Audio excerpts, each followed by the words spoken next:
প্রশ্ন হচ্ছে যে কেউ 5 ওয়াক্ত নামাজ পড়ে না, তবে জুমার নামাজ পড়ে, এই লোক মারা গেলে তার জানাজা পড়া হবে কিনা? না, তার জানাজা সহি মতে এই জন্য বেনামাজিরও জানাজা পড়া যাবে না।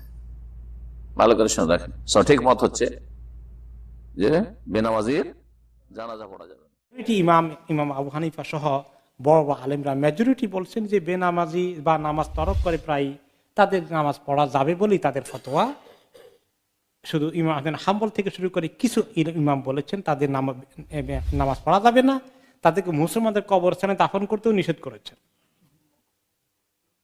যে অন্য কবরস্থানে দাফন করা হোক, মুসলমানদের কবরস্থানে। বেনামাজির জানাজা কে পড়াবে? বেনামাজির জানাজাই নাই, পড়াইব কে আবার?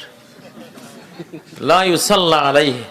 সৌদি আরবের ওলামারা বিল ইত্তেফাক এই মাসালা পাশ করে রেখেছেন যে যে বেনামাজি তার 10টা শাস্তি সৌদি আরবে রাষ্ট্রীয়ভাবে। একটা হলো, 1 নম্বর হলো বেনামাজি অমুসলিম, 2 নম্বর বেনামাজির কোনো জানাজা নাই, 3 নম্বর বেনামাজি মুসলমানের কবরস্থানে দাফন হওয়ার কোনো যোগ্যতা রাখে।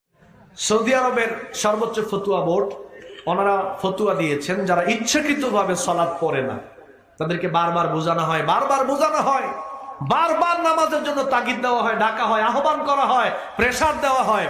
এরপরেও যারা জেনে শুনে ইচ্ছাকৃতভাবে নামাজ ছেড়ে দেয়, সৌদি ওলামায়ে কেরামের ফতুয়া হলো এদের জানাজা নামাজ পড়া যাবে।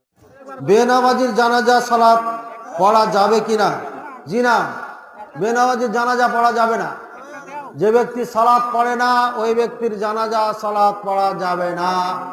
তবে কেউ জুমা পড়ে, ঈদের সালাত পড়ে, মাঝে মাঝে 5 ওয়াক্ত সালাতও কখনো কখনো চলে যায়, এমন ব্যক্তি যদি হয়, সাধারণ মানুষ সালাত পড়াবে, বিশিষ্ট আলেমে দ্বীন যাকে মানুষ ফলো করে এবং ফলোয়ার, সেখানে সালাত পড়াবে।